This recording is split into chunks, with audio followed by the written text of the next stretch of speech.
Classroom is here for you. It helps you in all you do. It helps you know you do. So tune in and now enjoy the fun. It's time for English, everyone. Studio Classroom is on the air. You can watch it everywhere. English is the way to go. So join us now, enjoy the show.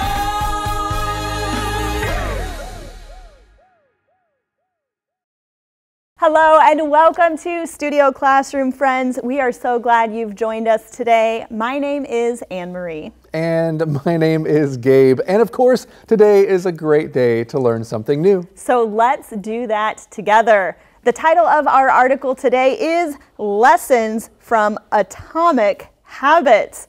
Just from that title, Gabe, do you have any idea of what our lesson could possibly be about? Well, we see those Atomic Habits is actually the title of something. It's the title of a book. So lessons from this book called Atomic Habits. Yeah, when I think of that word atomic, not a pretty picture comes to mind. What do you think of? An atomic bomb, right?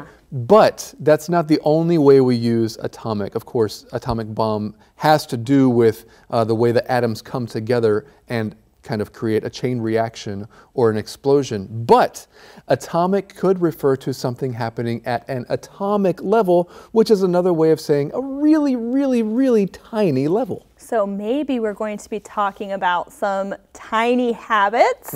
Well, let's get into our lesson, friends, and find out.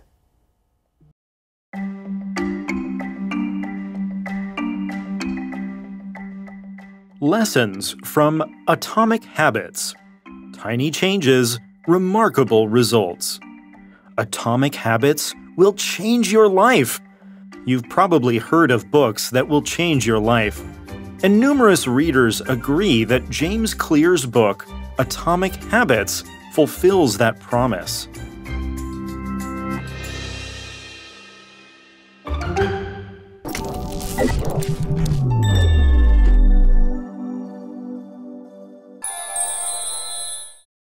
Hi everyone, welcome to Language Lab. I'm Jack. 我们首先来看形容词 atomic， 它的意思是原子的。譬如 This table provides information about the atomic structure of all known elements. 这个图表提供了关于所有已知元素的原子结构资讯。或是The scientist studied the atomic composition of the mixture to understand its properties. 这位科学家研究这种混合物的原子组成，以了解它的性质。再看一句 ，Atomic clocks keep very precise time. 原子中的时间非常精确。All right, well, from that portion that we just read, we did find out, yes, indeed, Atomic Habits is a book. And we have a tagline here, tiny changes, remarkable results. So already I get the idea that this book is going to teach us how to change things in a very, very small way. Now, Gabe was just telling me that you actually listened to this book. Would you say that that is what the book is teaching, to make tiny changes? Yeah, that's one of the main points, is that you don't have to think about taking a huge step in your life to make a big change. You got to start small. Start with baby steps. One tiny step or one tiny change at a time can have remarkable results, that is, amazing results in the long term or the long run. Well, we read here a quote, and I get the idea that not one specific person made this quote, but maybe a lot of different people said this. Atomic habits will change your life. Have you ever heard someone say that before, friends? They recommend a book or something like that, and they say, oh, this book will change your life. Yeah, perhaps when it comes to food as well. This recipe will change your life. Or if you want to get more specific, this recipe, this cookbook will change the way you go about cooking. And yeah, a lot of people say that about this book, Atomic Habits. I had heard of this book so much. It's a book by James Clear. And then when I realized we were going to do a lesson about atomic habits, I thought, okay, well, this is the perfect excuse I'm going to listen to this audiobook. Did you like it? So I did, and I loved it. Yeah. Okay. And so I'll hopefully share some thoughts about the book as we go along in our lesson. But our lesson actually does extract quite a few really awesome points from the book. Okay, well, we read here you've probably heard of books that will change your life. Now, if you've heard of something, it usually means that you don't have direct personal experience with it, but maybe you have friends who've told you about it, or maybe you have read something about something else. So this phrase, heard of, can be used for a lot of different things. You could say, I've never heard of that movie. No one's ever told me about it. I've never read anything about it. But you probably have heard that there are some books out there that people say will change your life. So, numerous readers agree that James Clear's book, Atomic Habits, fulfills that promise. Because many people can say, oh, this will change your life. But then you try it, and it's like, I could see how that's helpful for you or somebody else, but it didn't really influence me. But a lot of people say that this book really has changed their life. We see the word numerous here, numerous readers. That means a lot of readers. Too many to count, perhaps. Countless readers, right? Another word that came to mind is the word consensus. If the majority, or even more than the majority, a lot of people has basically agreed that this is true, then we could say it is a consensus. A lot of people agreed that this book will change your life. That's right, and we see that word fulfills here in the latter part of that sentence. If something fulfills a promise, it means, yeah, it does what people say it is going to do. You could also keep a promise. Another word we use with promises is, of course, the word break. But this word fulfills can be used with other things as well. I thought of contracts. You could fulfill a contract, for example, at a job. If you agree to work there for a number of years and you work there for the agreed amount of time, that means you fulfilled your contract. And hopefully, if you are working in a job or career, it is a fulfilling and satisfying career. Well, let's learn a little bit more about James Clear right now.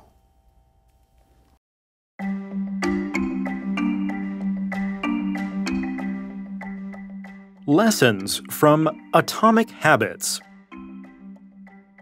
Clear is an expert on the formation of habits. His book, Atomic Habits, is a #1 New York Times bestseller.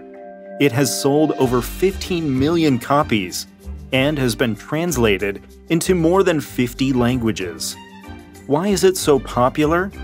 The book proposes an effective system for creating good habits and eliminating bad ones. Readers everywhere have latched onto Clear's Science of Tiny Habits.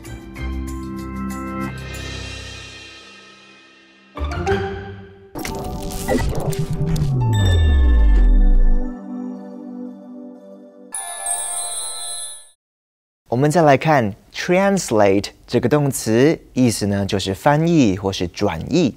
例如 translated from Spanish to English, este día means today. Este día 从西班牙文翻译成英文的意思是 today， 就是今天。或是 you need to translate this story into French for your final project. 你的期末专题研究是将这个故事翻译成法文。再看一句 Please translate your technical doctor talk into something that normal people can understand. 请将你的专业医学术语改为一般人可以听懂的语言。再来看片语动词 latch onto， 它的意思呢是抓住某事物。例如 Ethan latched onto his mother's hand as they crossed the street. Ethan 过马路时紧抓住妈妈的手。或是 The company hoped their new marketing campaign would help them latch onto a larger share of the market. 这家公司希望他们新的行销活动能够抓住更大一部分的市场。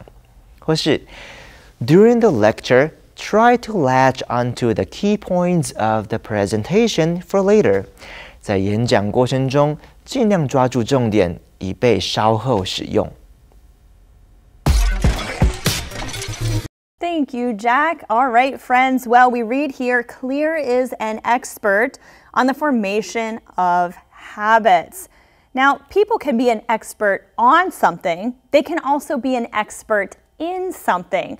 Is there any difference between the way those two phrases are used, Gabe? Yeah, that's such a great question because you might find it confusing. When should I use in and when should I use on? Generally, we use the word in. Someone is an expert in a field of something. Or you could simply use the field name and take out the phrase field. So for example, he's an expert in the field of archaeology, or he's an expert in archaeology. And we use the word on when referring to a specific topic, maybe in that field. So he's an expert in, or he's an expert in archaeology and an expert on archaeological discoveries in Egypt, for example. All right, awesome. So those two phrases are used a little bit differently, friends, in and on. An expert in something and an expert on something. Well, his book, this author, Clear, his book, Atomic Habits, is a #1 New York Times bestseller. It has sold over 15 million copies and has been translated into more than 50 languages. Now, I'm curious, Gabe, I'm not sure if you know or not when this book was originally published. Has this book been around for a while, or is this a more recent book? Yeah, I forget when it was published, but it has come to my knowledge over the last couple of years. Okay, so it has been around for a few years at least. I think so, yeah. People have been talking about it. It was all the rave, and it still is all the rave. If something is all the rave, that means people really love it. It's really popular. It's benefited a lot of people. And it was a New York Times bestseller. It's been translated into more than 50 languages. Why is it so popular? We read the book proposes an effective system for creating good habits and eliminating bad ones. Let's talk about the word propose here. Yeah, so this means to suggest something. Now, a lot of times we use the word propose when we are suggesting something in a more official way.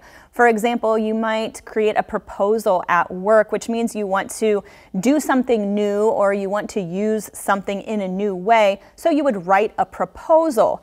Now, as you are sharing that proposal, you could say, oh, he is proposing that we do something new. It's like a more formal way of saying suggestion. We also see the word system here in this sentence, which got me excited because that was one of the key takeaways I got from this book, is that your systems are more important than your final goals. You do not rise to the level of your goals, you fall to the level of your systems. And we're going to talk more in detail about goals and systems tomorrow, but it is a point that I thought was worth repeating. You don't rise to the level of your goals, you actually fall to the level of your systems. Your systems are so important. Very interesting, and it seems like this book is also focusing not only on creating good habits, but also getting rid of the bad ones. And you see that word eliminating there. Eliminate just means to get rid of something. Some people try to eliminate certain foods from their diet, or as we see here, eliminate a bad habit or something they don't want in their life anymore. The noun form is elimination. It makes me think of the phrase process of elimination.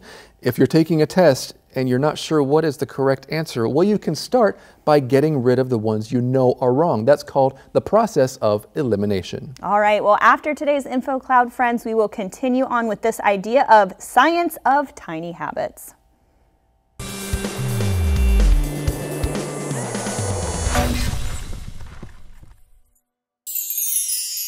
Welcome to Infocloud, everybody. I have a friend who is very good at woodworking. He made most of the furniture in his house from scratch. That's amazing. I think most people prefer to get their furniture already made or from somewhere like IKEA where you just have to put it together. But to start from scratch is very impressive. Yeah, and you will sound impressive to your friends if you can use this phrase, from scratch, correctly. Starting from scratch means you create something from the very beginning. We can use this in cooking or baking. For example, if you want to make a cake, you can either get a cake mix from a store or you can make it from scratch. That means you get and measure each individual ingredient before mixing them together. The phrase from scratch comes from the idea of a starting line in a race. Someone would scratch a line in the dirt to show where the starting line was.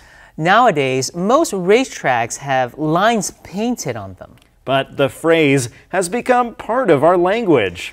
Whenever you have to start something from the beginning or start again after a failed attempt, you can say you're starting from scratch. Starting a project from scratch can also mean letting go of any old ideas or worries and starting fresh.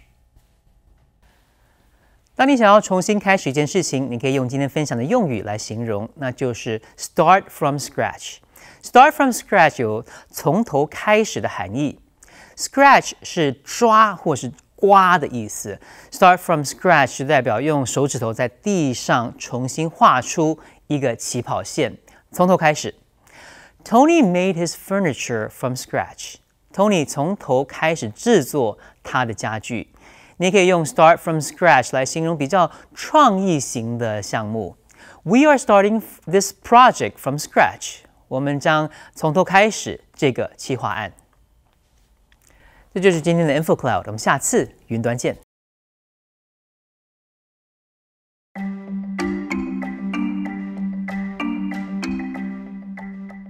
Lessons from Atomic Habits. In Chapter 1, the writer recommends striving to get 1% better each day. For example, you'd like to exercise, but don't think you have the time or energy. Clear suggests starting with 2 minutes a day. Over time, the effects of this habit will increase as you repeat the actions. He calls these repeated actions atomic habits. All big things come from small beginnings, says Clear. "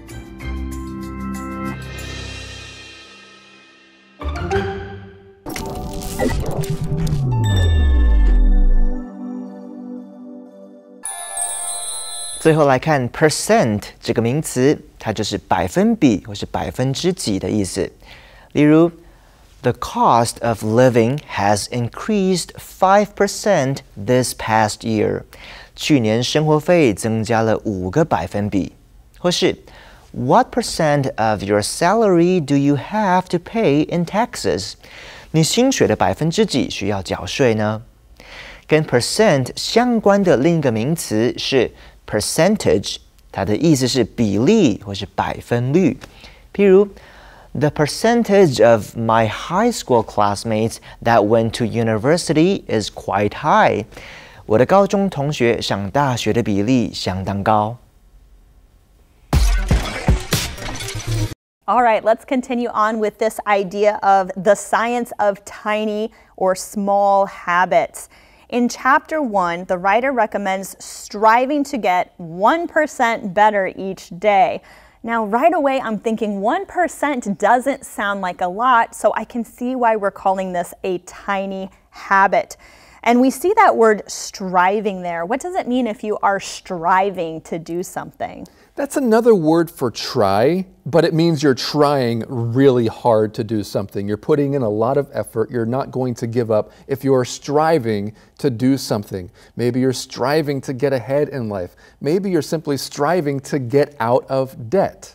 She's been striving to get her grades up all year. She's not just trying, she's working really hard to do that. All right, well, here's an example of how you can get 1% better each day. For example, you'd like to exercise, but don't think you have the time or energy. Those are probably the two biggest reasons or maybe even excuses that people don't exercise, right? You don't have the time or you don't have the energy. Here's a solution. Clear suggests starting with 2 minutes a day. That is really not a long time at all. No, it's not. In fact, in his book and in a speech I saw recently with James Clear, he talks about how his friend actually got started exercising after a long time of not exercising by just showing up at the gym. He didn't actually hit the machines or do any exercise. He just went to the gym in his workout clothes and then went back home. That was his way of getting back into exercising. That was a tiny first step that ended up with him, getting into a good exercise routine. But that actually makes a lot of sense to me, because in order to exercise, the hardest part for me is putting on my workout clothes, getting to the gym, or putting on the video I'm going to use, getting my yoga mat out.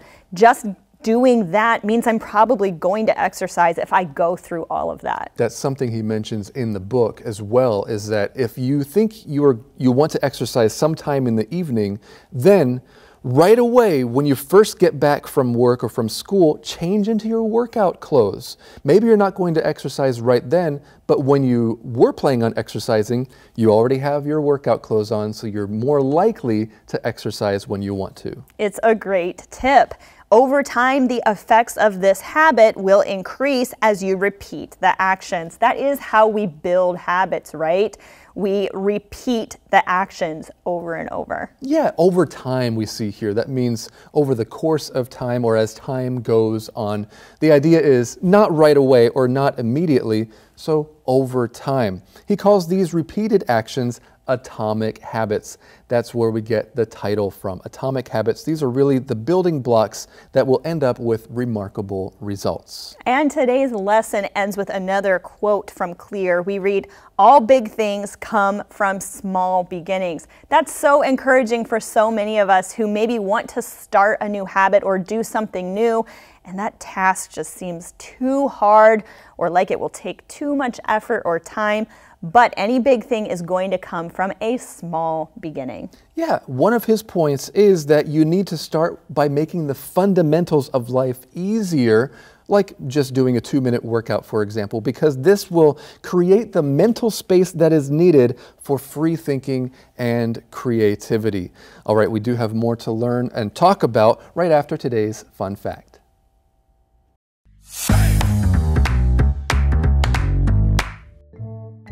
Hello, fact friends! I'm Detective Ernest Finder, and I have a very fun fact for you today. Yes, you, Thomas, back there, I see you. Pay attention in class.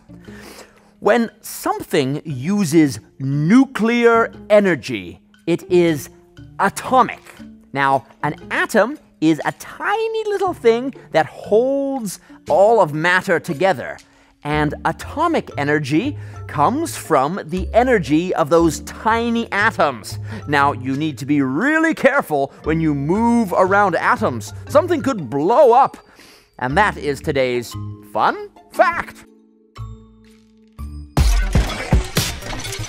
Well, Gabe, as we end our lesson here, I just wanted to ask you if there's anything else that you thought was really important in the book that you'd like to share with our students here. Lots, but one that has to do with one of our points from today is that motivation, a lot of people think they want to get motivated to do something, and it's the motivation that matters. Actually, motivation doesn't matter as much as environment, right? So making sure that you have something in your environment that will encourage you to do something. For example, like we talked about, if you change into your workout clothes right away, you're kind of in that environment so that it will make doing what you want to do easier. That is such a great point. And there are so many other great points from this book that we are going to learn about. So make sure you come back tomorrow and find out what those are. We'll see you then right here on Studio Classroom. At all times, a good friend lasts a lifetime. I am so proud to have you in my life. A good friend lasts a lifetime.